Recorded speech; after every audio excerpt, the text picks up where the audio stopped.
이건 인류가 만든 최초의 완벽한 시스템, 인류 최초의 데이터베이스입니다.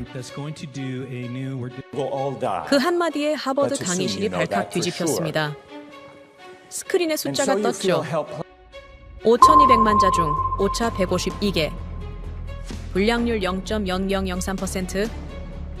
이 수치의 주인공은 8만 대장경입니다. 완벽은 신앙이 아니라 계산이었습니다. 하지만 그 나라는 이후 수차례의 침략과 식민지, 그리고 전쟁을 겪었습니다. 누구도 그들이 다시 일어설 거라 믿지 않았죠. 그러나 아이러니하게도 위기가 닥칠수록 더 정교해졌고 견제가 심해질수록 더 단단해졌습니다. 그 완벽의 원리는 전쟁의 폐허에서 반도체, 방산, 그리고 K 시스템으로 진화했습니다. 지금 그 나라는 세계 반도체 점유율 1위, 방산 수출 4위, 모든 걸 스스로 설계한 완벽의 후손. 8만 대장경의 정신은 이제 한국의 유전자가 되었습니다. 세계는 이제 다시 되묻습니다. 그들은 왜 항상 위기 뒤에 더 강해지는가?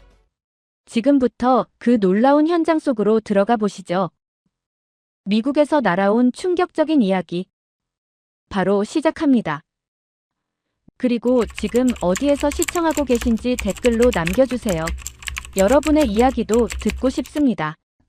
그 전에 잠깐 1초 만에 누를 수 있는 좋아요 버튼을 꾹 눌러주시면 영상 제작에 큰 힘이 됩니다. 그럼 바로 사연 시작하겠습니다. 솔직히 그날 강의를 듣고 싶지 않았어요. 현대사회 이론의 경계선이라는 제목부터 지루했습니다. 게다가 마이클 로젠필드 교수님은 서구 중심주의의 화석 같은 분으로 유명했어요.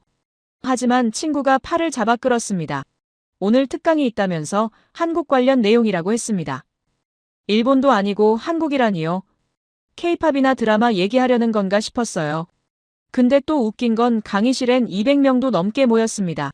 평소엔 절반도 안 차는 곳인데 말이에요. 안녕하세요. 제 이름은 해리슨 키웰이라고 합니다. 하버드 사회학과를 다니고 있어요. 얼마 전 강의실 중앙쯤 자리에 앉으며 노트북을 켰습니다. 어차피 듣는 척하다 과제나 하려던 참이었습니다. 그때 교수님이 들어오셨는데 평소처럼 두꺼운 책 몇 권을 들고 오시는 게 아니라 손엔 태블릿 하나뿐이었어요. 그런데 뭔가 달랐습니다. 교수님 표정이 평소와 다르게 진지했어요. 강단에 서신 교수님이 스크린을 켰고 화면엔 보고서 표지 하나가 떴죠. 국제전략연구소 발표 세계 강대국 순위 2025라는 글자였고 순식간에 강의실이 조용해졌습니다. 그리고 교수님이 천천히 입을 여셨는데 작년 가을 본인은 서울에 있었다고 말씀하셨습니다. 그 한 문장에 강의실 공기가 바뀌었어요. 서울? 왜 갑자기 서울입니까? 옆자리 친구가 고개를 갸웃거렸습니다. 교수님은 다음 슬라이드로 넘기셨어요. 화면엔 숫자들이 나열되기 시작했습니다. 1위 미국, 2위 중국, 3위 독일. 여기까진 당연했어요. 예상 범위였습니다. 그런데 4위, 제 눈을 의심했습니다. 그 나라는 대한민국이었어요. 강의실이 술렁이기 시작했습니다. 누군가 웃었고 누군가는 고개를 흔들었습니다. 뒤쪽에서 속삭이는 소리가 들렸어요. 오류 아니냐면서요. 일본도 아니고 영국도 프랑스도 아닌 한국이라니요. 노트북을 보던 손을 멈추며 스크린을 쳐다봤습니다. 교수님은 조용히 서 계셨어요. 강의실이 시끄러워지는 걸 기다리시는 것 같았습니다. 그리고 다시 입을 여셨어요. 처음엔 믿을 수 없었다고 하셨습니다. 30년간 연구해온 국제 질서가 완전히 재편되고 있었다면서요. 교수님 목소리가 무게감 있게 퍼졌고 강의실이 다시 조용해졌습니다.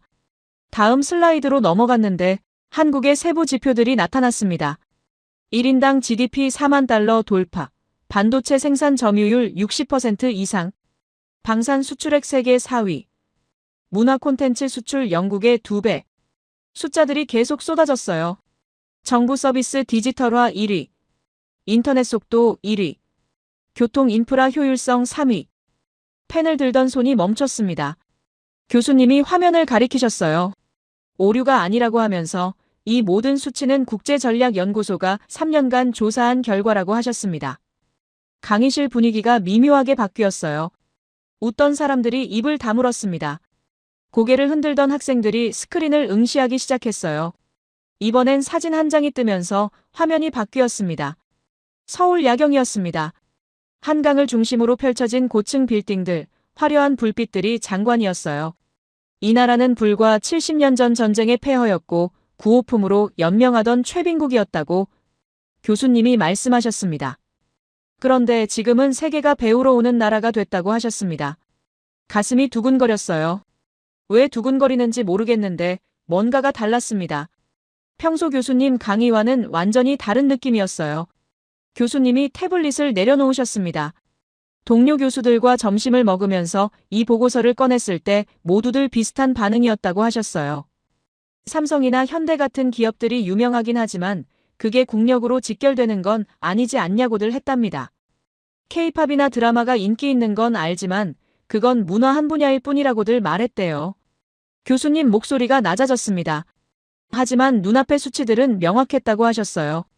군사력 지수, 기술 혁신 지수, 인프라 품질, 모든 부문에서 한국은 상위권이었답니다. 노트북 화면에 보고서를 검색했습니다. 국제전략연구소, 대한민국 국가 순위 4위. 오류가 아니었습니다. 팩트였어요. 교수님이 계속 말씀하셨어요. 특히 눈에 띄었던 것은 시스템의 효율성이었습니다. 교수님께서는 정부 서비스의 디지털화가 1위이고 인터넷 속도 역시 1위이며 교통 인프라 효율성은 3위라고 설명하셨어요. 화면에는 비교 그래프가 나타났는데 한국과 영국, 한국과 프랑스, 한국과 일본을 비교한 자료였습니다. 모든 지표에서 한국이 앞서 있었지만 쉽게 믿기지 않았어요. K-팝의 나라가 영국을 앞지르고 드라마를 만드는 나라가 프랑스보다 높은 평가를 받고 있다는 사실이 놀라웠습니다. 교수님께서는 저희를 천천히 둘러보셨습니다. 교수님의 잔잔한 목소리가 강의실에 퍼졌어요. 교수님께서는 영국이 한때 해가 지지 않는 제국이었고 산업혁명을 이끌며 전 세계 4분의 1을 지배했던 나라였다고 말씀하셨습니다. 그리고 이렇게 물으셨죠. 그런데 지금은 어떻습니까? 그 질문이 강의실에 던져졌습니다. 교수님께서는 지하철은 수시로 지연되고 공항에서는 파업이 일상화되어 있으며 의료 시스템은 붕괴 직전에 놓여 있다고 설명하셨습니다. 교수님 표정이 씁쓸해 보였어요. 화면에 문장 하나가 떴습니다. 한국은 더 이상 추격자가 아니라 선도자다. 그 문장이 눈에 박혔어요. 교수님이 말씀하셨습니다. 본인의 평생을 바쳐 연구해온 국제 질서가 완전히 재편되고 있었다면서요. 강의실이 숨죽였습니다. 교수님이 태블릿을 다시 드셨어요. 그래서 결심했다고 하셨습니다. 직접 가봐야겠다고요. 다음 슬라이드엔 인천공항 사진이 떴습니다. 다음 날 아침 인천행 비행기를 예약했다고 하셨어요. 심장이 빨리 뛰었습니다. 교수님이 직접 갔다고요? 30년 경력의 하버드 교수님이 확인하러 갔다는 겁니까? 옆자리 친구와 눈빛을 교환했습니다. 친구도 놀란 표정이었어요. 교수님이 화면을 가리키셨습니다. 인천공항에 도착한 순간부터 뭔가 달랐다고 하셨어요. 목소리에 무게가 실렸습니다. 과제는 까맣게 잊었어요. 노트북을 덮으며 교수님만 바라봤습니다. 이건 예상과 완전히 다른 강의였어요. 교수님이 우리를 천천히 둘러보셨습니다. 여러분, 오늘부터 3주간 본인이 본 것을 이야기하겠다고 하셨어요. 그리고 덧붙이셨습니다. 여러분이 배운 모든 이론을 의심하게 될 거라고요. 강의실이 긴장했습니다. 왜냐하면 교수님이 잠시 멈추셨다가 말씀하셨어요. 한국은 여러분의 교과서에 없는 나라이기 때문이라고 하셨습니다. 그 순간 모든 게 달라지기 시작했습니다. 교수님이 다음 슬라이드를 넘기셨습니다. 화면엔 흑백 사진 한 장이 떴어요. 낡은 신문 기사 같았습니다. 미국 기자가 어느 경영학자에게 질문을 던지는 장면이었어요. 교수님이 말씀하셨습니다. 1970년대 한 미국 신문 기자가 전설적인 경영학자 피터 드러커에게 물었습니다. 세계에서 기업가 정신이 가장 뛰어난 나라가 어디냐고요? 강의실이 집중했습니다. 피터 드러커라면 경영학의 아버지 아닙니까? 당연히 미국이나 일본이라는 대답이 나올 거라 예상했어요. 교수님이 잠시 멈추셨습니다. 그런데 드러커의 대답은 달랐습니다. 말할 필요도 없이 바로 한국이라고 답했어요. 강의실이 술렁였습니다. 한국 1970년대예요. 그때 한국은 아직 가난한 나라 아니었습니까? 교수님이 화면을 가리키셨어요. 드러커는 이유를 설명했습니다.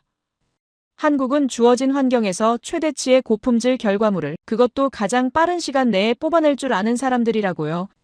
앞으로 몸이 기울어졌습니다. 세계 최고 경영학자가 한국을 그렇게 평가했다고요? 교수님이 다음 슬라이드로 넘어가셨어요. 이번엔 거대한 조선소 사진이 떴습니다. 1974년 현대중공업입니다. 한 번도 배를 만들어 본 적 없는 나라가 당시 세계 최대 생산 능력을 가진 도크를 만들겠다고 나섰어요. 그것도 도크와 배를 동시에 건조하겠다고 했습니다. 말도 안 되는 계획이었어요. 숨이 멎는 것 같았습니다. 동시에요? 도크도 없는데 배를 만든다고요?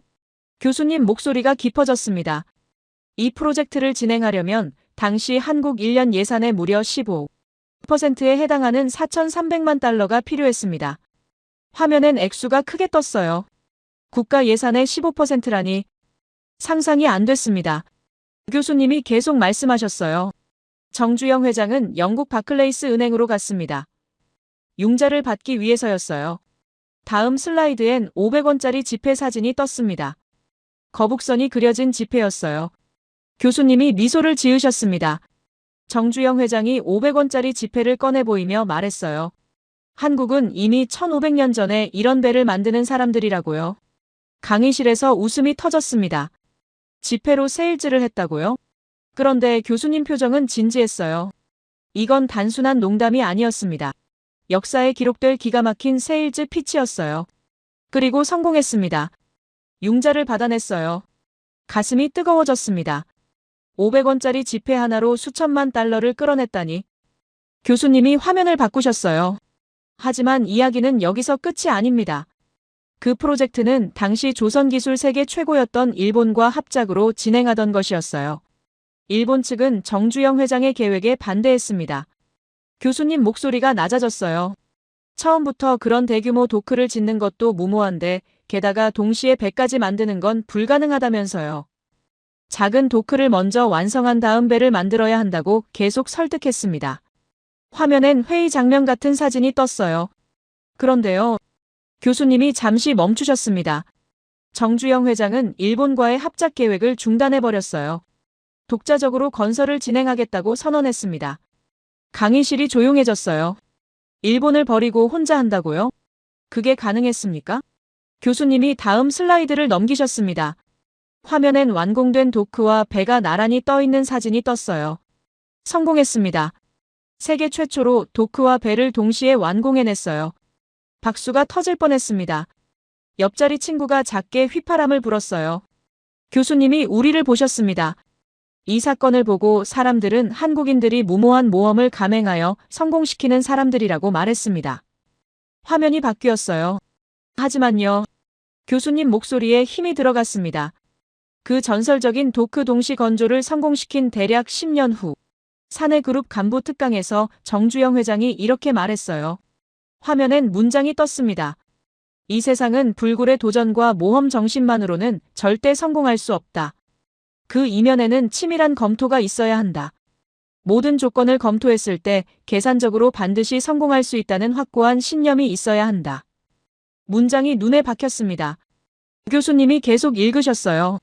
간혹 모르는 사람들은 현대를 모험하는 기업이라고 하지만 현대는 절대 모험을 하는 게 아니다. 숨이 멎었어요. 모험이 아니라고요? 그럼 뭐였습니까? 교수님이 설명하셨습니다. 그 프로젝트를 성공시킨 데는 세계 최초로 실행된 육상 건조 기법과 부유식 도크 건조법, 그리고 메가 블록 공법 등이 투입됐어요. 당시 현대 경영진과 전문가들의 창의성을 바탕으로 태어난 신기술들이었습니다. 화면엔 기술 설명 자료들이 떴어요. 육상 건조, 부유식 도크, 메가 블록, 낯선 단어들이었지만 무게감이 느껴졌습니다. 교수님이 말씀하셨어요.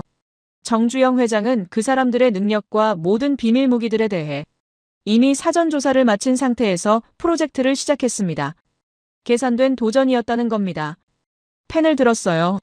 노트에 적기 시작했습니다. 무모함이 아닌 치밀함. 모험이 아닌 계산.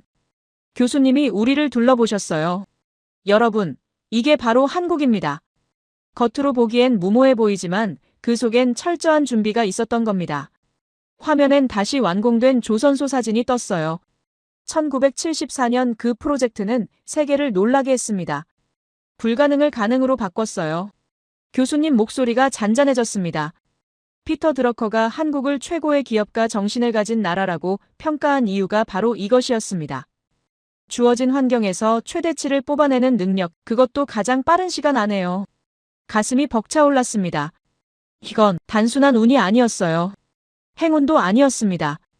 철저한 계산과 준비, 그리고 창의적 기술력이 만들어낸 결과였어요. 교수님이 태블릿을 내려놓으셨습니다. 작년 가을 한국에서 현대중공업 자료를 보며 깨달았습니다. 한국의 성공은 우연이 아니라 필연이었어요. 강의실이 숨죽였습니다. 교수님이 천천히 말씀하셨어요.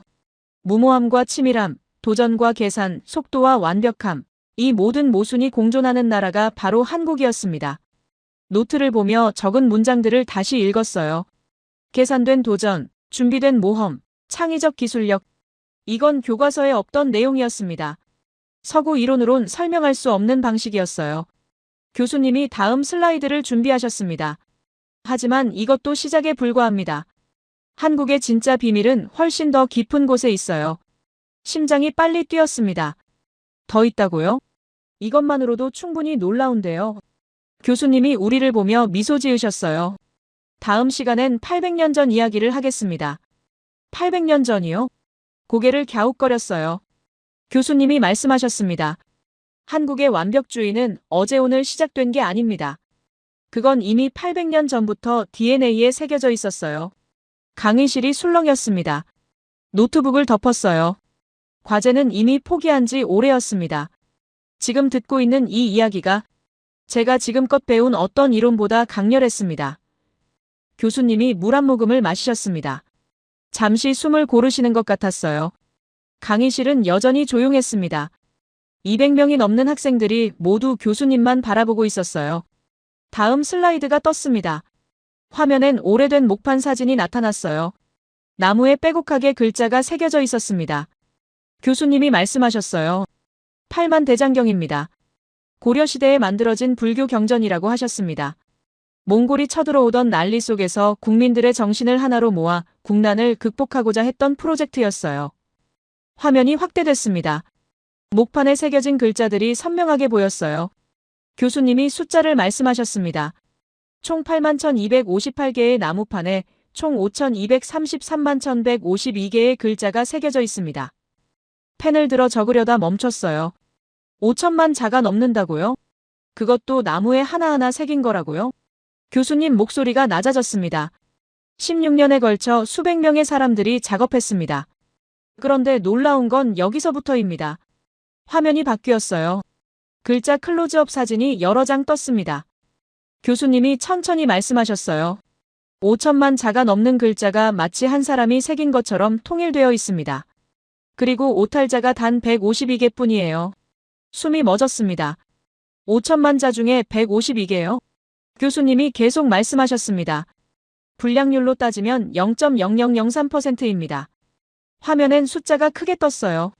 0.0003%. 이건 200자 원고지로 계산하면 대략 1645만 장이 되는데 그 중에서 오탈자가 딱 한 글자 나온 것과 같습니다. 강의실이 술렁이기 시작했어요. 원고지 1600만 장 중에 한 글자요? 믿기지 않았습니다. 교수님이 다음 슬라이드를 넘기셨어요. 경영학에 보면 최고 중 최고의 품질 기준을 뜻하는 식스 시그마 품질 관리 기준이 있습니다. 100만 개 중 2개 이하의 오류를 뜻해요. 수치로 보면 0.0002%입니다. 화면엔 비교 그래프가 떴습니다. 현대 식스 시그마 기준과 8만 대장경 오류율이 나란히 표시됐어요. 교수님 목소리에 무게가 실렸습니다. 지금 이 첨단 시대에도 이 기준을 달성하는 기업은 손에 꼽습니다. 그런데 800년 전 고려인들은 이미 식스 시그마 품질 관리 수준에 도달해 있었어요. 가슴이 두근거렸습니다. 800년 전에요? 손으로 나무를 깎던 시대예요? 그때 뒤쪽에서 손이 올라갔습니다. 하야마토였어요. 일본에서 온 유학생으로 경제학 전공이라고 들었습니다. 교수님이 글을 보셨어요. 하야마토가 일어서며 말했습니다. 교수님, 최근 일본 학계에서 발표된 연구 자료를 보면 팔만 대장경의 오류율 측정 방식에 문제가 있다는 주장이 있습니다. 강의실이 조용해졌어요. 하야마토가 자신의 노트북을 들어보이며 계속 말했습니다.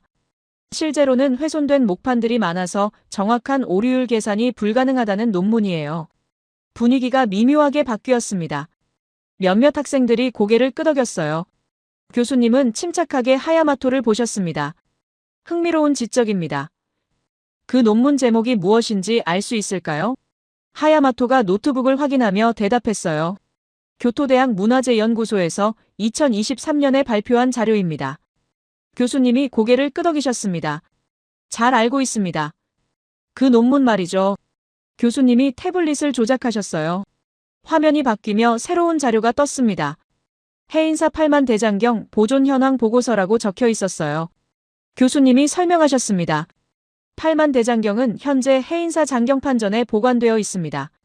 유네스코 세계기록유산으로 등재되어 있으며 매년 정밀 조사가 이루어지고 있어요. 화면엔 목판들이 정렬된 사진이 떴습니다. 교수님이 계속 말씀하셨어요. 8만 1258판 중 현재 보존 상태가 양호한 판이 98% 이상입니다. 훼손된 판은 일부이며 그마저도 정확히 기록되어 있어요. 하야마토의 표정이 굳어졌습니다. 교수님이 다음 슬라이드를 넘기셨어요. 오류율 측정은 보존 상태가 완벽한 판들만을 대상으로 진행됐습니다. 그리고 그 결과가 0.0003%예요. 강의실이 다시 조용해졌습니다. 하야마토가 자리에 앉으며 노트북을 들여다봤어요. 뭔가를 검색하는 것 같았습니다. 교수님은 담담하게 강의를 이어가셨어요. 작년 가을 한국을 방문했을 때 해인사에 직접 갔습니다. 장경판전 안으로 들어가 목판들을 직접 봤어요. 화면엔 교수님이 목판 앞에 서 계신 사진이 떴습니다. 800년이 지났는데도 글자가 선명했습니다. 나무결이 살아있었고 보존 상태가 놀라울 정도로 완벽했어요. 가슴이 벅차올랐습니다. 교수님이 말씀하셨어요. 해인사 스님께서 설명해 주셨습니다. 장경판전의 설계 자체가 과학적이라면서요. 자연환기 시스템으로 온도와 습도가 자동 조절된다고 하셨어요. 화면엔 장경판전 구조도가 떴습니다. 창문의 크기와 위치가 정교하게 계산되어 있었어요. 교수님이 설명을 이어가셨습니다. 앞면과 뒷면 창문의 크기가 다릅니다. 위쪽과 아래쪽 창문의 개수도 다르고요. 이 모든 것이 공기 순환을 위해 설계된 겁니다. 현대 건축학으로 분석해도 완벽한 설계예요. 하야마토가 여전히 노트북을 들여다보고 있었습니다. 뭔가를 찾으려는 것 같았지만 손가락이 멈춰 있었어요. 교수님이 다음 슬라이드로 넘어가셨습니다. 이번엔 한복 사진이 떴어요. 여자용 한복이었습니다. 교수님이 말씀하셨어요. 8만 대장경이 완벽주의를 보여준다면 한복은 포용성을 보여줍니다. 화면 속 한복이 펼쳐졌어요. 평평한 2차원 평면이 됐습니다. 교수님이 설명하셨어요. 한복은 3차원으로 입체적으로 만들어진 게 아닙니다. 펼쳐놓으면 그냥 평평한 2차원 천 조각이에요. 이게 한복의 가장 큰 특징 중 하나입니다. 고개를 갸웃거렸어요. 평면 옷이요? 그게 왜 특별한 겁니까? 교수님이 답하셨습니다. 옷이 이렇게 되어 있으면 옷의 사이즈가 한 가지로 정해져 있지 않습니다. 입는 사람의 몸에 맞춰 그 개성을 최대한 발현시켜주는 변형의 미를 극대화시켜주는 설계예요. 화면엔 다양한 체형의 사람들이 한복을 입은 사진이 떴습니다. 마른 사람도 뚱뚱한 사람도 모두 자연스럽게 입고 있었어요. 교수님이 계속 말씀하셨습니다. 각각의 몸에 따라 한복의 선이 달라져 각기 다른 종류의 미를 뽐낼 수 있습니다. 원하는 만큼 넉넉히 여분을 주어 입을 수 있어 통풍과 발열을 자유롭게 조절할 수 있고요. 활동하기도 편해요. 노트에 적었습니다. 포용성, 다양성, 개성 존중. 교수님이 화면을 가리키셨어요. 한복 바지의 경우도 마찬가지입니다. 넉넉히 입어 편하게 입을 수 있으면서도 필요할 때는 끈을 꽉 묶어 활동성을 극대화시킬 수 있어요. 편안함과 활동성 사이를 자유자재로 오갈 수 있습니다. 이처럼 상반된 가치를 동시에 품을 수 있는 게 한국 문화의 특징이에요. 하야마토가 노트북을 덮었습니다. 더 이상 검색하지 않는 것 같았어요. 그냥 조용히 앉아 있었습니다. 교수님이 우리를 둘러보셨어요. 8만 대장경의 완벽주의와 한복의 포용성. 이 두 가지는 모순처럼 보이지만 한국에선 공존합니다. 완벽을 추구하면서도 다양성을 품는 거예요. 강의실이 숨죽였습니다. 교수님 목소리가 잔잔하게 퍼졌어요. 작년 가을 한국에서 이것을 깨달았을 때 제 30년 연구가 흔들렸습니다. 서구 이론은 이분법적이거든요. 완벽주의냐 포용성이냐 둘 중 하나를 선택해야 한다고 가르쳐요. 그런데 한국은 둘 다 가지고 있었습니다. 펜을 놓고 교수님을 응시했어요. 이건 교과서에 없는 내용이었습니다. 서구 사회학 이론으론 설명할 수 없는 방식이었어요. 교수님이 다음 슬라이드를 준비하셨습니다. 화면엔 다시 팔만대장경 사진이 떴어요. 교수님이 말씀하셨어요. 800년 전 고려인들이 보여준 완벽주의는 현대 한국에도 그대로 이어지고 있습니다. 이건 우연이 아니에요. DNA입니다. 심장이 빨리 뛰었습니다. 하야마토는 여전히 조용히 앉아 있었어요. 노트북 화면은 꺼져 있었습니다. 교수님이 물을 한 모금 더 마시셨어요. 다음 시간엔 그 DNA가 현대 한국에서 어떻게 발현되는지 보여드리겠습니다.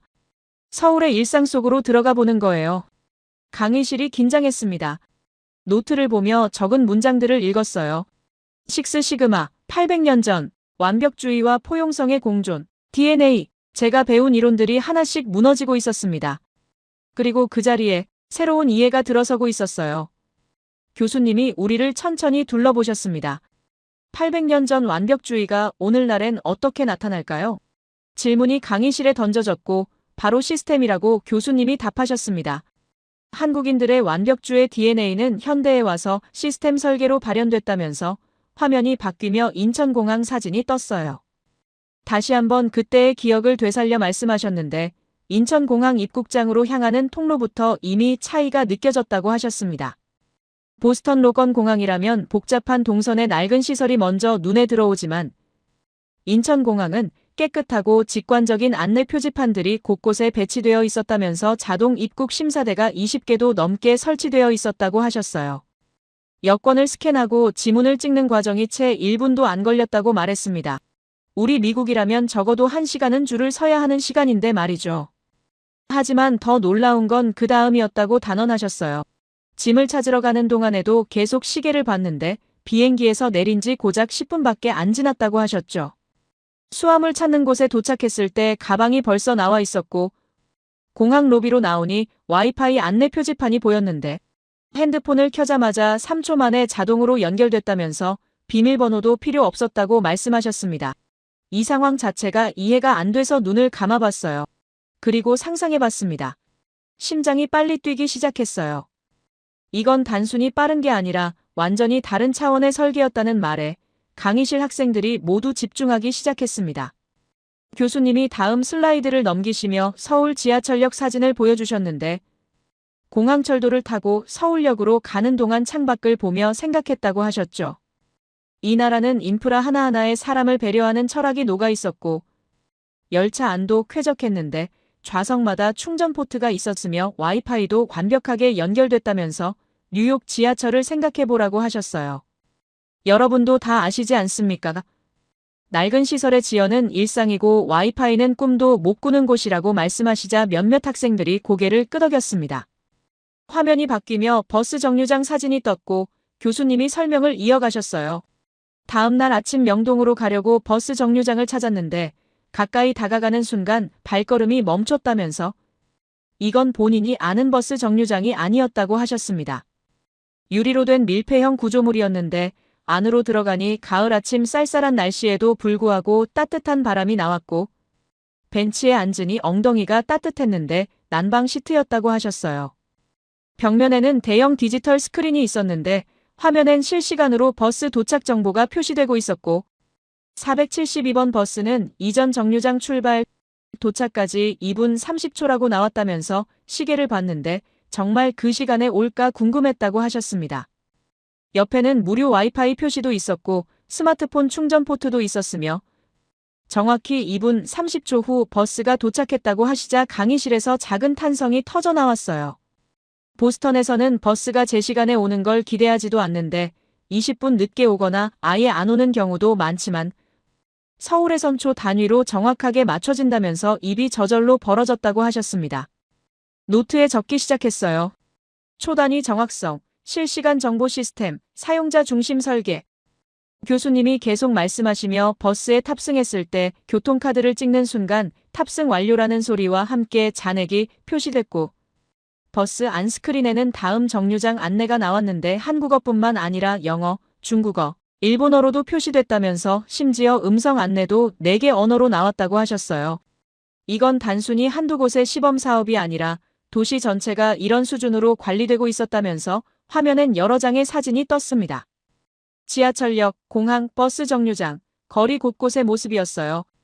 교수님이 설명을 이어가시며 모든 지하철역마다 스크린 도어가 설치되어 있었는데 사람들이 선로로 떨어지는 걸 방지하는 안전 시스템이었고 뉴욕 지하철엔 이런 게 없다면서 천장에는 대형 스크린이 있었는데 다음 열차 도착 시간이 실시간으로 표시됐다고 하셨습니다. 배차 간격이 3분이었는데 뉴욕은 10분에 한 대씩 온다면서 여러분 이게 무엇을 의미할까요? 라고 물으셨어요. 이건 효율성이 아니라 설계 철학의 차이라고 하시며 한국은 모든 시스템을 사람 중심으로 설계했는데 불편함을 최소화하고 효율성을 극대화하는 방식이라고 말씀하셨습니다. 8만 대장경을 만들 때 한 글자 한 글자에 정성을 쏟았듯이 현대 한국은 시스템 하나하나에 그 정신을 쏟아붓고 있었다면서 교수님이 태블릿을 내려놓으셨어요. 펜을 놓고 교수님을 응시했습니다. 이건 단순한 인프라가 아니라 철학이었어요. 교수님이 다음 슬라이드를 준비하시며 하지만 여기서 끝이 아니라고 하셨습니다.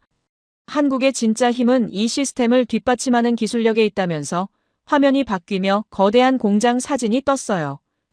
삼성 반도체 공장이라고 하셨습니다. 경기도 화성에 있는 이 공장을 방문했을 때부터 다른 세계였다면서 입구에서부터 보안 검색이 철저했는데 카메라는 물론이고 스마트폰까지 모두 맡겨야 했다고 하셨어요. 안내자가 설명했는데 이곳에서 만드는 기술은 국가 핵심 기밀이라면서 클린룸에 들어가기 전 방진복을 입었는데 먼지 한 톨도 들어가선 안 되는 공간이라고 하셨습니다. 안으로 들어가니 거대한 기계들이 즐비했는데 수백억 원짜리 장비들이 24시간 쉬지 않고 돌아가고 있었고 안내자가 자랑스럽게 말했다면서 지금 세계 최초로 3나노 공정을 양산하고 있다고 했다고 하셨어요. 이 기술은 전 세계에서 삼성과 대만의 TSMC만이 보유하고 있는데 미국도 중국도 일본도 못 만드는 기술이라면서 회의실로 이동해 프레젠테이션을 들었다고 하셨습니다. 한국의 반도체 산업은 전 세계 시장의 60% 이상을 점유하고 있고 스마트폰, 컴퓨터, 자동차 모든 전자기기에 한국산 반도체가 들어간다면서 놀라운 건 속도였다고 하셨어요. 1980년대만 해도 한국엔 반도체 기술이 없었는데 40년 만에 세계 1위가 됐고 일본을 따라잡고 미국을 추월했다면서 교수님이 화면을 가리키셨습니다. 화면엔 그래프가 떴는데 한국 반도체 산업의 성장 곡선이었어요.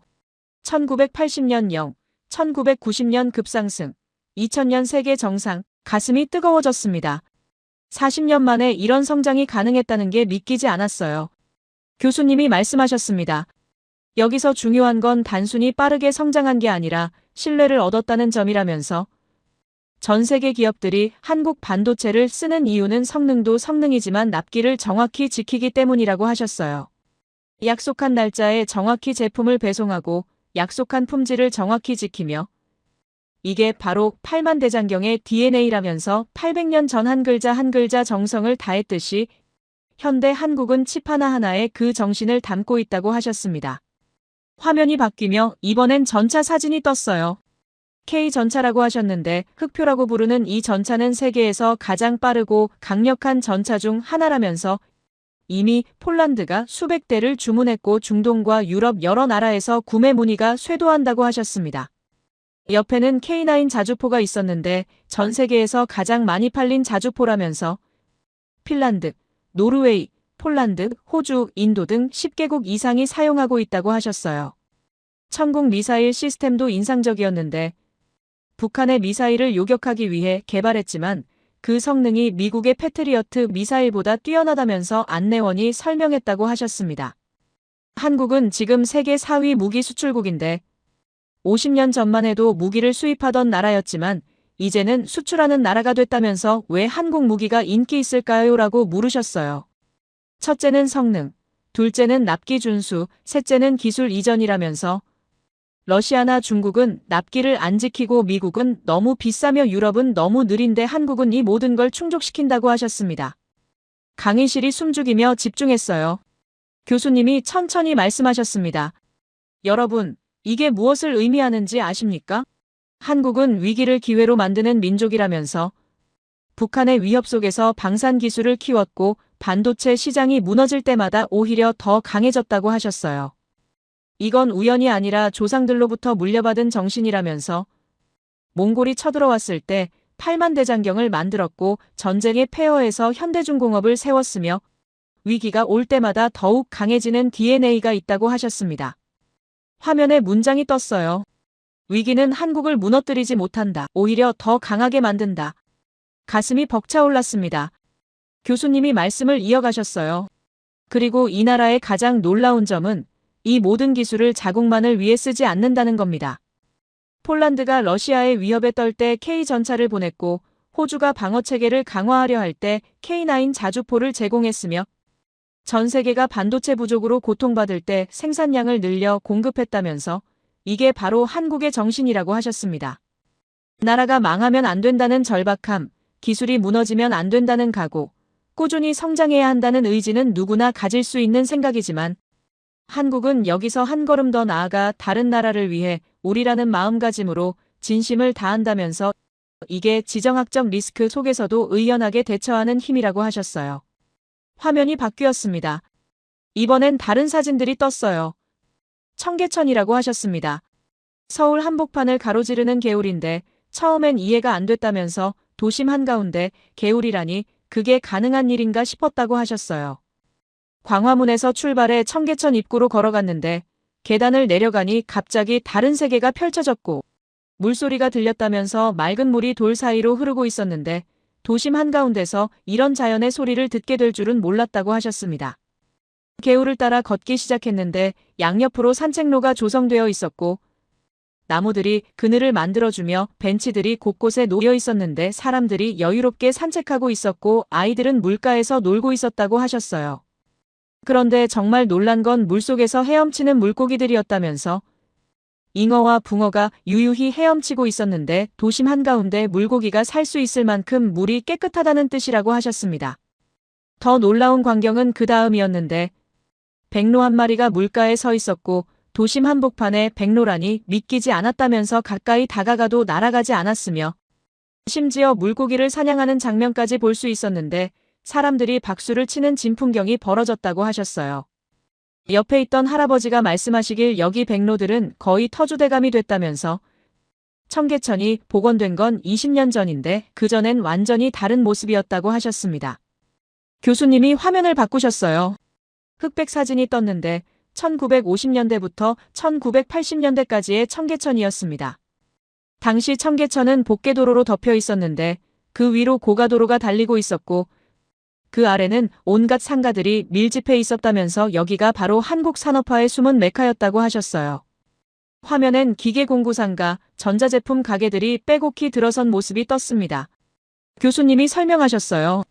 1950년대부터 1980년대까지 한국은 제조 생산력에 비해 원자재가 부족했는데 청계천은 온갖 것들이 다 있는 만물상이었다면서 기술자들을 양산하고 비숙련가를 숙련가로 성장시킨 공간이었다고 하셨습니다. 당시 개발자들에게 청계천은 기술력과 재료가 함께 제공되는 매우 매력적인 공간이었는데 1950년대엔 라디오가 최첨단 하이테크였고 청계천 만물상에서 중고 라디오나 그 부속품을 구할 수 있었다면서 전기인도 하나면 라디오가 뚝딱 완성됐다고 하셨어요.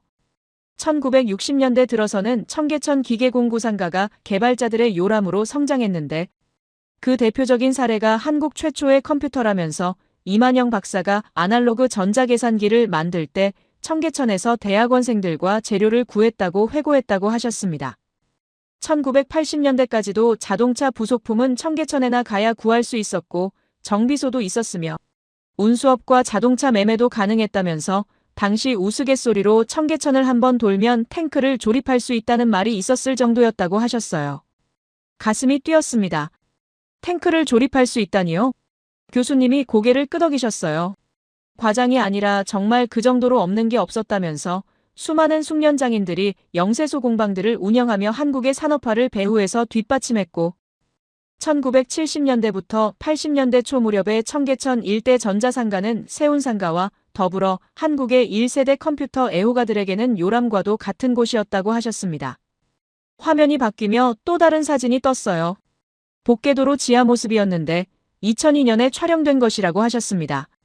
교수님 목소리가 낮아졌어요. 하지만 그 이면에는 심각한 문제가 있었다면서 복개도로 지하는 햇빛이 들어오지 않아 생긴 곰팡이와 오물로 악취가 진동했고 문화재들도 먼지에 쌓여 부식되고 있었으며 하천물은 여전히 흘렀지만 수질이 심각하게 오염된 상태였다고 하셨어요. 2002년 서울시에서 복개도로 지하를 공개하는 이벤트를 한 적이 있는데 워낙 악취와 매연이 심해서 참가자들 모두 마스크를 착용하고 들어가야 했다면서 이 상태로는 더 이상 유지할 수 없었다고 하셨습니다. 그래서 내린 결정이 복원이었다고 하시며 화면엔 공사 현장 사진들이 떴어요. 고가도로를 철거하고 복개도로를 뜯어내는 장면이었습니다. 교수님이 말씀하셨어요. 2005년 청계천 복원 사업이 완료됐는데 콘크리트로 덮여있던 개울을 다시 열어 자연을 도시 안으로 불러들이는 프로젝트였다면서 많은 사람들이 반대했다고 하셨습니다. 교통대란이 일어날 거라고 했고 경제적 손실이 막대할 거라고 했으며 실패할 거라는 예측이 지배적이었는데 하지만 한국은 해냈다면서 현재 청계천에는 쉬리를 포함한 다양한 어류가 전 구간에서 고르게 확인되고 있고 백로와 외가리가 찾아오는 생태 하천이 됐다고 하셨어요. 교수님이 우리를 보셨습니다. 도시도 숨을 쉬어야 한다는 철학이었다면서 콘크리트로 다 덮어버리면 도시가 병들기 때문에 자연을 다시 도시 안으로 불러들였고 이게 바로 한국식 도시 재생이라고 하셨습니다. 저녁 무렵 개울에 조명이 켜졌는데 LED 조명들이 개울을 따라 설치되어 있었고 화려하면서도 은은했으며 한쪽 벽면에는 미디어 아트가 상영되고 있었는데 사계절의 변화를 영상으로 보여주고 있었다고 하셨어요. 산업화의 메카였던 곳이 생태 하천으로 기술의 현장이었던 곳이 자연의 안식처로 변했다면서 이게 한국이 보여주는 균형이라고 하셨습니다. 완벽한 기술력을 추구하면서도 자연을 잊지 않고 빠른 발전을 이루면서도 환경을 생각하며 과거를 존중하면서도 미래를 향해 나아가는 나라라고 하시며 교수님이 다시 광화문 쪽으로 걸어왔다고 하셨어요. 광장엔 많은 사람들이 모여 있었고 무슨 행사가 있나 싶어 가까이 가봤더니 K-팝 댄스 공연이었다면서 그런데 놀라운 건 공연자들이 외국인이었다고 하셨습니다. 프랑스에서 왔다는 청년이 BTS 노래에 맞춰 춤을 추고 있었는데 한국어로 노래까지 따라 부르고 있었고 옆에선 태국 여학생들이 블랙핑크 안무를 완벽하게 소화하고 있었다면서 한 프랑스 청년에게 물었다고 하셨어요. 왜 한국 문화를 이렇게 좋아하냐고 물었더니 한국 문화는 에너지가 넘친다면서 음악도 드라마도 영화도 모두 역동적이고 감동적이라고 했다고 하셨습니다. 광장 벤치에 앉아 그 광경을 바라봤는데 한때 산업화의 중심이었던 청계천이 자연으로 돌아왔고 그 옆 광장에서는 세계 각국에서 온 젊은이들이 한국 문화를 즐기고 있었다면서 이건 돈으로 살 수 없는 힘이라고 하셨어요. 청계천과 광화문 광장에서 본 것들은 한국의 또 다른 면을 보여줬는데 기술만 앞선 게 아니라 자연과 문화까지 조화롭게 발전시킨 나라였고 과거의 산업유산을 존중하면서도 미래의 환경을 생각하는 나라였다고 하시며 교수님이 다음 슬라이드를 넘기셨습니다. 화면엔 통계 자료가 떴어요. 전 세계에서 한국어를 배우는 사람이 1억 명을 넘었다면서 불과 20년 전만 해도 한국어는 소수 언어였는데 이제는 주요 외국어가 됐다고 하셨습니다. 넷플릭스 전 세계 인기 순위에서 한국 콘텐츠가 얼마나 차지하는지 조사했는데 놀랍게도 톱 10안에 한국 작품이 4개나 들어가 있었고 유튜브도 마찬가지였다면서 전 세계에서 가장 많이 본 뮤직비디오 순위에 K-팝이 상위권을 독차지하고 있었다고 하셨어요. BTS, 블랙핑크, 뉴진스 같은 그룹들의 영상은 수억 뷰를 기록하고 있는데 이게 무엇을 의미하는지 아십니까? 라고 물으시며 한국은 총이나 탱크로 세계를 정복한 게 아니라 노래와 드라마와 영화로 세계인의 마음을 사로잡았다고 하셨습니다. 영국은 과거 대영제국 시절 전 세계에 영어를 퍼뜨렸는데 그건 제국주의와 식민 지배의 결과였지만 한국은 달랐다면서 누구도 강제하지 않았는데 사람들이 스스로 한국어를 배우고 한국 문화를 즐기고 있다고 하셨어요. 교수님이 우리를 천천히 둘러보셨습니다. 이게 진짜 힘입니다. 문화적 영향력이라면서 반도체로 세계 경제를 움직이고 방산으로 세계 안보에 기여하며 문화로 세계인의 마음을 얻고 과거 산업화의 현장을 생태 하천으로 복원하여 자연과 도시의 조화를 이루는 나라가 바로 한국이라고 하셨습니다. 노트에 적었어요. 기술, 안보, 문화, 자연의 조화, 과거와 현재와 미래의 균형. 교수님이 태블릿을 내려놓으셨습니다. 작년 가을 한국에서 3주를 보내며 깨달았는데 한국의 강함은 한 가지에서 나오는 게 아니라 모든 것의 조화에서 나온다면서 완벽주의와 포용성, 기술과 자연, 경제와 문화, 산업과 환경이 모두 공존하는 나라라고 하셨어요. 1950년대엔 청계천에서 탱크를 조립할 수 있었고 2025년엔 그곳에서 백로가 물고기를 잡는다면서 이게 한국의 진화이자 성숙이라고 하셨습니다. 강의실이 숨죽이며 교수님을 바라봤습니다. 여러분, 이제 이해가 되십니까? 한국이 강대국 4위가 된 이유를요? 질문이 강의실에 던져졌어요. 단순히 경제 규모나 군사력 때문이 아니라 시스템의 완성도, 기술의 신뢰성, 문화의 영향력, 자연과의 조화 모든 것이 결합된 결과라면서 그리고 그 모든 것의 밑바탕엔 800년 전부터 이어져 온 DNA가 있다고 하셨습니다. 가슴이 뜨거웠어요. 노트북을 덮었습니다. 과제는 이미 까맣게 잊은 지 오래였어요. 지금 이 순간 제가 배운 모든 이론이 새롭게 쓰이고 있었습니다. 교수님이 잠시 말을 멈추셨습니다. 물을 한 모금 마시시는데 손이 미세하게 떨리는 것 같았어요. 강의실은 조용했습니다. 200명이 넘는 학생들이 숨죽이며 교수님을 바라보고 있었어요. 교수님이 천천히 입을 여셨습니다. 올해도 다시 가고 싶었습니다. 목소리가 낮았어요. 작년 가을 그곳에서 본 것들을 다시 확인하고 싶었고 같은 거리를 걷고 싶었으며 그 공기를 다시 마시고 싶었다면서 하지만 스케줄이 맞지 않았다고 하셨습니다. 정말 아쉬웠어요. 교수님 목소리에 진심 어린 아쉬움이 묻어났습니다. 가슴이 먹먹해졌어요. 30년 경력의 하버드 교수님이 한 나라를 그렇게까지 그리워하신다니. 교수님이 화면을 바꾸셨어요. 서울대학교 사진이 떴습니다. 작년 가을 서울대학교에서 열린 국제포럼에 참석했는데 주제는 동아시아의 미래와 한국의 역할이었다면서 세계 각국에서 온 학자들이 모여 있었다고 하셨어요. 첫 번째 발표자는 하버드 대학교 교수였는데 한국을 새로운 모델로 제시했다면서 민주주의와 경제 발전을 동시에 이뤄낸 드문 사례라고 했고 두 번째 발표자는 싱가포르에서 온 경제학자였는데 한국의 혁신 시스템을 분석했다고 하셨습니다. 정부의 전략적 투자, 기업의 과감한 도전, 국민의 높은 교육열이 결합된 결과라면서 세 번째 발표는 본인이 맡았다고 하셨어요. 지난 3주간 한국에서 경험한 것들을 발표했는데 버스 정류장에서 느낀 시스템의 완성도, 지하철에서 본 인프라의 수준, 청계천에서 발견한 자연과 도시의 조화까지 모든 걸 이야기했다면서 발표가 끝나자 청중들이 질문을 쏟아냈다고 하셨습니다. 한 독일 교수가 물었는데 한국의 성공을 다른 나라가 따라할 수 있느냐면서 교수님은 쉽지 않을 거라고 대답했다고 하셨어요. 한국의 성공은 특정 정책만의 결과가 아니라 국민 전체의 집념이 만들어낸 결과이기 때문이라면서 점심시간에 한 한국인 교수님과 이야기를 나눴는데 60대로 보이는 분이었고 한국 현대사를 직접 경험하신 분이었다고 하셨습니다. 그분이 말씀하셨는데 1960년대 한국은 정말 가난했다면서 먹을 게 없어서 보리고개를 겪었고 학교에 가려면 맨발로 몇 킬로미터를 걸어야 했으며 겨울엔 추위에 떨면서도 공부했다고 하셨다면서 그런데 어떻게 이렇게 변했을까요? 라고 물으셨다고 해요. 그 교수님은 포기하지 않았기 때문이라면서 안 되면 될 때까지 하는 정신, 남들보다 더 열심히 하려는 의지가 오늘의 한국을 만들었고 나라가 있어야 국민이 있다는 절박함이 모든 걸 바꿨다고 하셨다면서 교수님이 우리를 보셨습니다. 여러분, 이게 바로 한국입니다. 위기가 올 때마다 더 강해지고 불가능을 가능으로 바꾸며 조용히 세상을 변화시키는 나라라면서 말이 아니라 행동으로 보여주는 나라라고 하셨어요. 화면이 바뀌며 남산타워 사진이 떴습니다. 마지막 날 밤 남산타워에 올라갔는데 서울 야경을 보고 싶었다면서 전망대에 오르니 서울 전체가 한눈에 들어왔다고 하셨습니다.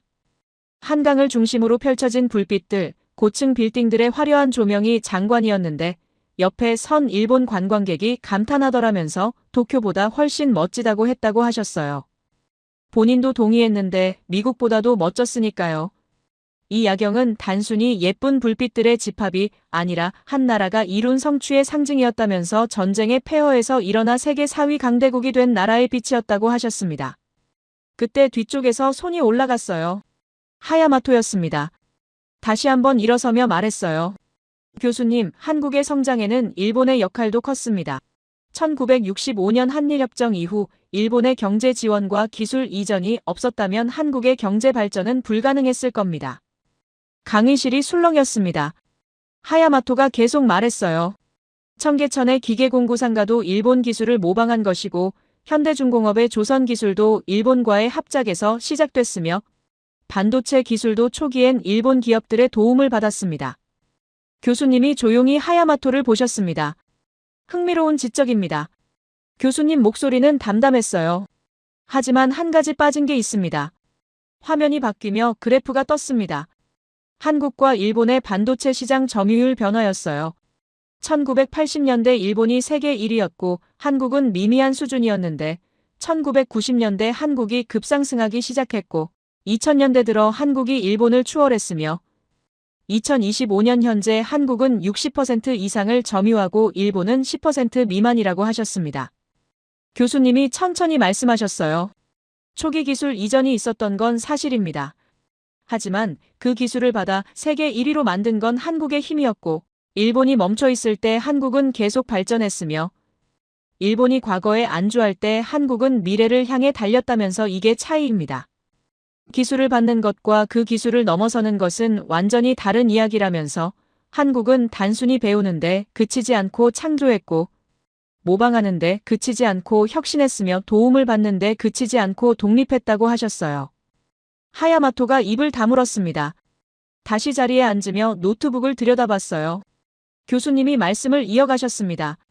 그리고 더 중요한 건 정신입니다. 한국은 위기를 기회로 만드는 민족인데 IMF 외환위기가 왔을 때 국민들이 금을 모아 나라를 살렸고 코로나 팬데믹이 왔을 때 세계에서 가장 모범적인 방역 시스템을 만들었으며 반도체 시장이 흔들릴 때마다 오히려 더 큰 투자를 단행했다면서 이게 바로 한국의 DNA라고 하셨어요. 나라가 있어야 국민이 있다는 절박함, 우리가 함께 살아야 한다는 공동체 의식, 다음 세대를 위해 더 나은 나라를 물려줘야 한다는 책임감이 모든 위기를 극복하는 힘이었다면서 일본의 도움이 있었든 없었든 결국 중요한 건 그 도움을 어떻게 쓰느냐였다고 하셨습니다. 한국은 그 도움을 발판 삼아 더 높이 올라갔고 이제는 다른 나라를 돕는 위치에 섰으며 폴란드에 방산 기술을 주고 호주에 자주포를 팔며 전 세계에 반도체를 공급하는 나라가 됐다면서 이게 진짜 성장이고 이게 진짜 성숙이라고 하셨어요. 가슴이 터질 것 같았습니다. 교수님이 우리를 천천히 둘러보셨어요. 문화도 마찬가지입니다. 한국은 문화로 국가력을 높이는 가장 큰 포인트를 보여주고 있는데 K-팝, K-드라마, K-무비가 세계를 휩쓸고 있지만 이건 단순한 유행이 아니라면서 나라를 사랑하는 마음을 서로 확인할 수 있는 수단이라고 하셨습니다. BTS가 UN에서 연설할 때 전 세계 젊은이들이 환호했고 오징어 게임이 넷플릭스를 휩쓸 때 전 세계가 한국을 주목했으며 블랙핑크가 콘서트를 할 때 수만 명이 한국어로 노래를 따라 불렀다면서 이게 바로 문화의 힘이라고 하셨어요. 총과 탱크가 아니라 노래와 드라마로 세계를 움직이고 강압이 아니라 매력으로 사람들의 마음을 얻으며 명령이 아니라 공감으로 변화를 만드는 나라라면서 한국은 이걸 눈에 띄게 보여주고 있다고 하셨습니다. 명확한 성격을 보여준다면서 조용히 세상을 바꾸고 변화를 직접 몸으로 보여주며 말이 아니라 행동으로 증명하는 나라라고 하셨어요. 교수님이 태블릿을 내려놓으셨습니다. 작년 가을 서울에서의 마지막 밤을 기억합니다. 호텔방에서 창밖을 보며 생각했는데 결국 모두가 원하는 건 같은 거라면서 우리나라의 평화, 성장, 그리고 나아감이라고 하셨어요.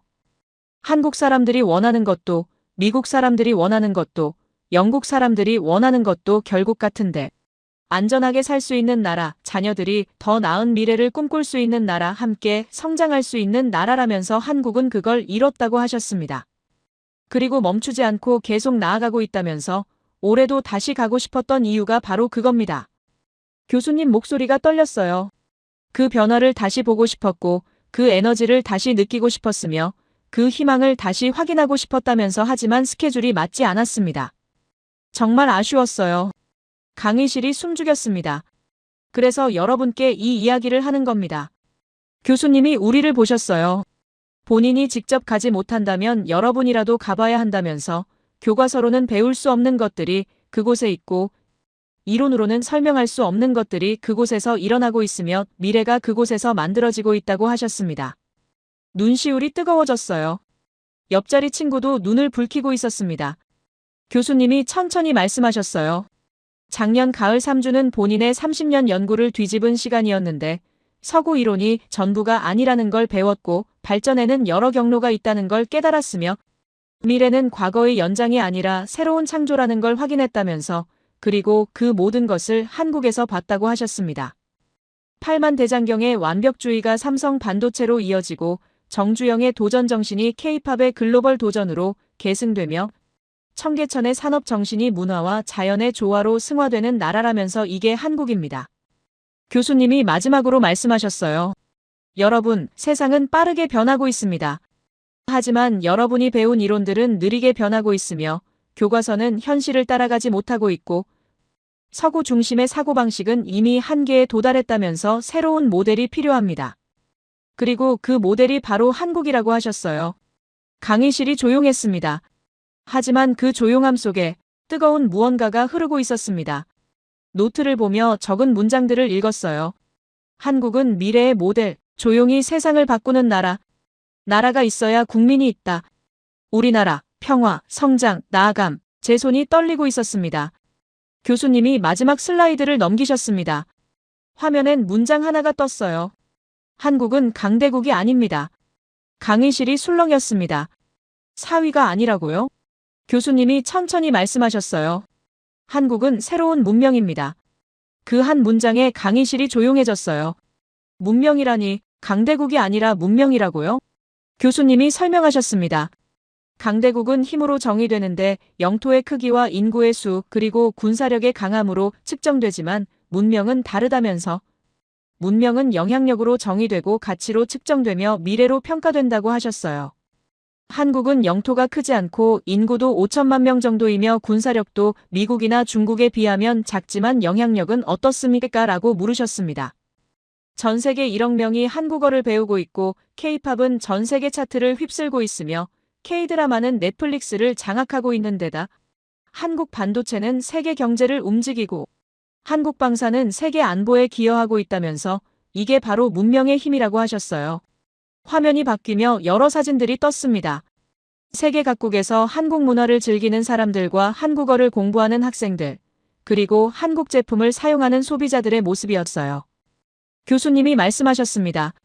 물질적인 것보다 눈에 보이지 않는 게 더 강한 법인데 총과 탱크는 두려움을 만들지만 노래와 드라마는 사랑을 만들고 경제력은 거래를 만들지만 문화는 공감을 만들며 군사력은 억지력을 만들지만 문명은 존경을 만든다면서 한국은 이 모든 걸 가지고 있다고 하셨어요. 두려움과 사랑, 거래와 공감, 억지력과 존경을 모두 갖춘 나라인데 이게 바로 선진국 반열에 오른 이유이고 강대국들 사이에서 견제 대상이 되는 이유이며 동시에 선망의 대상이 되는 이유라고 하셨습니다. 중국은 한국의 문화적 영향력을 견제하고 일본은 한국의 기술력을 경계하며 미국조차도 한국의 성장 속도에 놀라고 있다면서 하지만 동시에 모두가 한국을 배우려 하고 있다고 하셨어요. 폴란드는 한국의 방산 시스템을 도입하고 사우디는 한국의 100조 원짜리 프로젝트를 맡기며 전 세계 젊은이들은 한국 문화에 열광하고 있다면서 이게 진짜 힘이고 이게 진짜 영향력이라고 하셨습니다. 교수님이 다음 화면을 넘기셨어요. 김구 선생님 사진이 떴습니다. 교수님이 천천히 읽으셨어요. 나는 우리나라가 세계에서 가장 아름다운 나라가 되기를 원한다. 가장 부강한 나라가 되기를 원하는 것은 아니다. 우리의 부력은 우리의 생활을 풍족히 할 만하고 우리의 강력은 남의 침략을 막을 만하면 족하다. 오직 한없이 가지고 싶은 것은 높은 문화의 힘이다. 문화의 힘은 우리 자신을 행복하게 하고 나아가서 남에게도 행복을 주기 때문이다. 강의실이 숨죽였습니다. 교수님이 말씀하셨어요. 김구 선생님이 이 말씀을 하신 게 1948년인데 당시 한국은 전쟁의 상처가 채 아물지 않은 최빈국이었고 먹을 것도 부족했으며 미래가 보이지 않던 시절이었다면서 그런데 그분은 이미 알고 계셨다고 하셨습니다.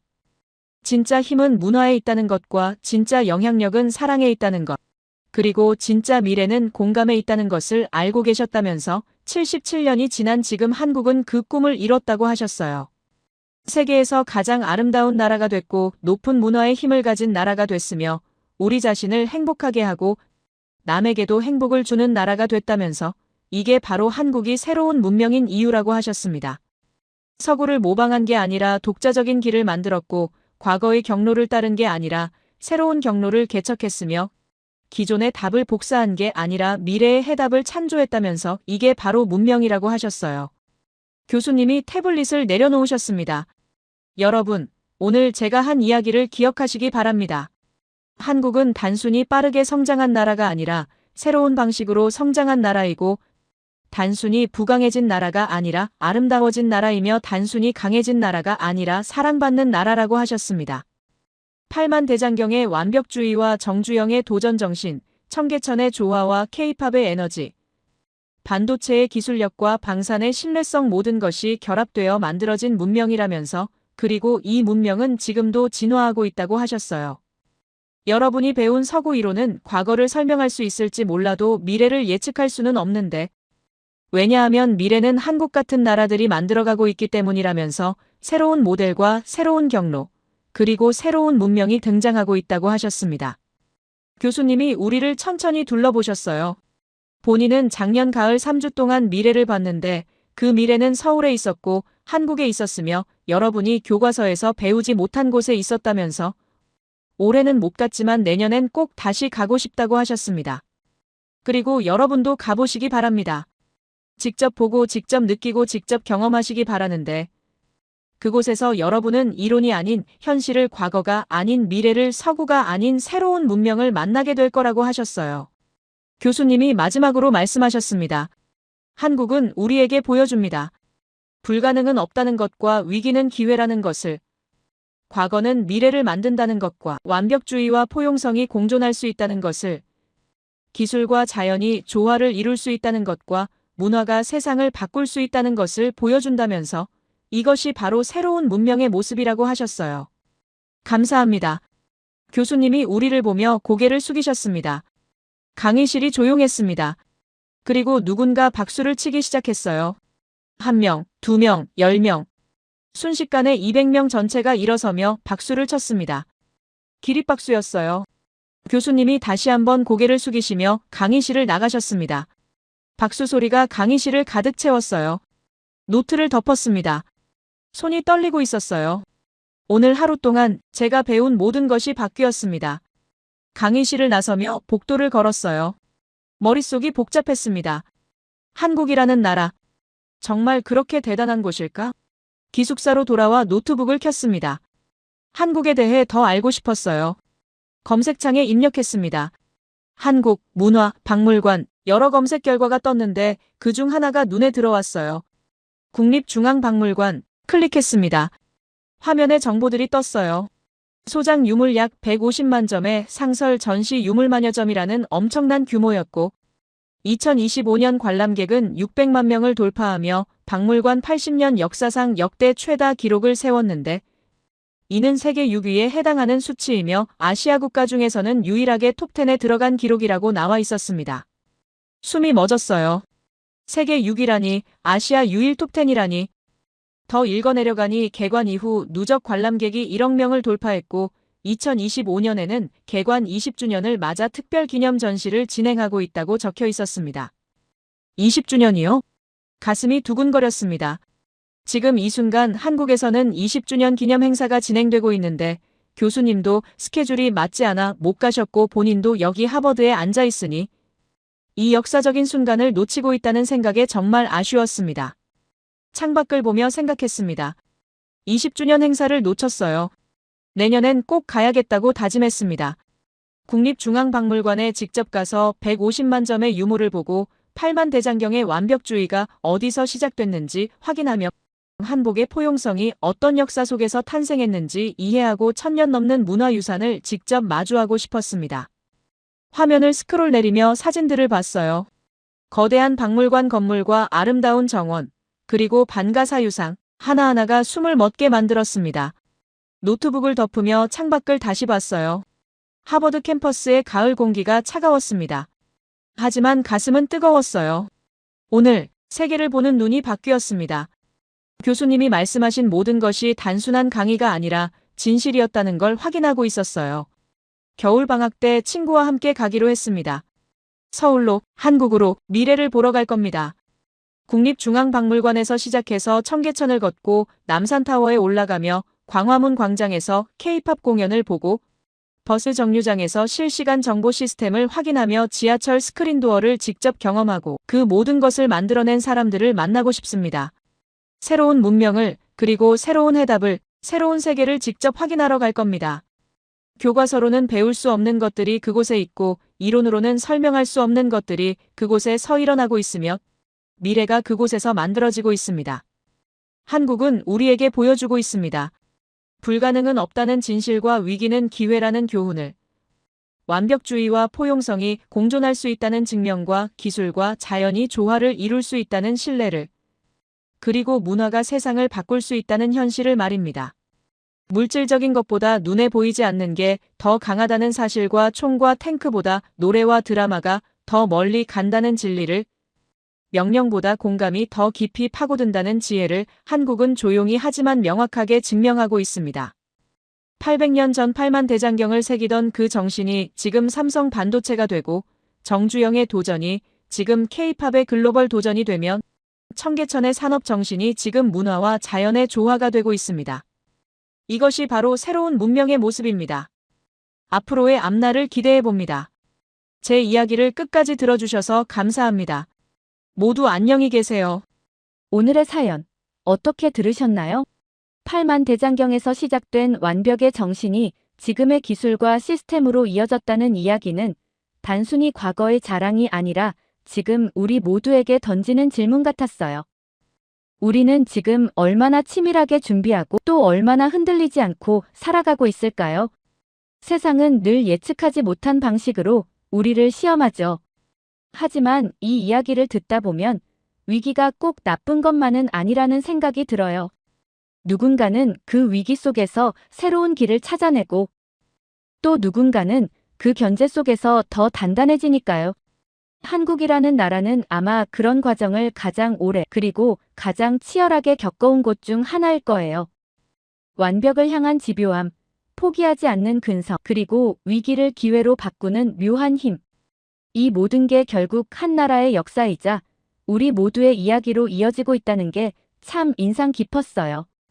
결국 중요한 건 기술이나 수치가 아니라 그 뒤에 있는 정신 아닐까요? 계산된 완벽, 준비된 모험, 그리고 다시 일어서는 힘. 그게 아마 우리가 지금 이 시대를 살아가는 방식일지도 모르겠어요. 다음 위기가 온다면 그땐 또 어떤 새로운 이야기가 만들어질까요? 그 끝은 아무도 모르지만 아마 또 한 번 세상을 놀라게 할지도 모르겠네요. 여러분의 생각은 어떠신가요? 오늘 이야기, 여러분은 어떻게 느끼셨나요? 여러분의 생각을 아래 댓글에 남겨주세요. 그리고 감동적인 사연을 주변 사람들과 공유하고 함께 이야기 나눠보세요. 마지막으로 1초밖에 걸리지 않는 구독과 좋아요, 알림 설정은 영상 제작에 큰 힘이 됩니다. 지금까지 감동을 담아 여러분께 진심을 전하는 감동담기였습니다. 오늘 하루도 행복한 하루 보내세요.